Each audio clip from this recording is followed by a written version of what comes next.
সর্বনাশা ড্রাগস বিরোধী অভিযানে একের পর এক সাফল্য পেয়ে চলেছে করিমগঞ্জ পুলিশ।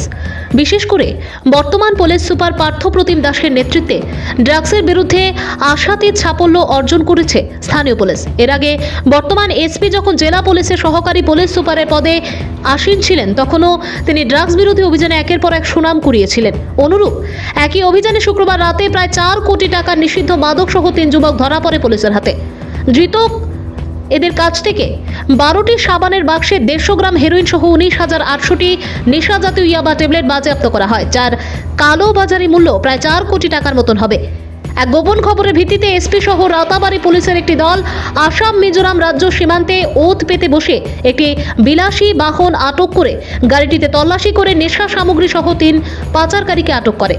ধৃতদের মধ্যে রয়েছে সোহেল আহমেদ, জামিল হোসেন ও জহিরুল ইসলাম। তাদের উভয়ের বাড়ি নিলামবাজার এলাকায়। পরে ধৃতদের রাত ভর সদর থানায় আটকে রেখে টানা জেরা করে পুলিশ। এই কাণ্ডে জেলা পুলিশের এসপি প্রতাপ দাস সংবাদ মাধ্যমকে জানান যে ধৃত ড্রাগস পাচারকারীদের বিরুদ্ধে সুনির্দিষ্ট ধারায় মামলা হাতে নিয়ে তদন্ত শুরু করেছে পুলিশ। এই কাণ্ডে জড়িত অন্যদের খুঁজে বের করতে পুলিশি অভিযান চলবে। ভানুচন্দ্রের report, Assam prime network. Anti narcotics special drive আমাৰ হৈছে ডিষ্ট্ৰিক্টত। তাতে আমি এখন মিজোৰাম ৰেজিষ্ট্ৰেশ্যন গাড়ীত আমি টোটেল আপোনাৰ 150 গ্ৰামছ ছাছপেক্টেড হিৰ'ইন আমি চিজ কৰিছোঁ। লগতে 19,800 ছাছপেক্টেড ইয়াবা টেবলেটছ আমি চিজ কৰিছোঁ, যাৰ বজাৰ মূল্য এপ্ৰক্সিমেটলি হ'ব এৰাউণ্ড ₹4 crores। আৰু আমাৰ লগতে আমি 3গৰাকী মানুহক আমি এপ্ৰিহেণ্ড কৰিছোঁ, তেওঁলোকক এতিয়া এৰেষ্ট কৰা হৈছে।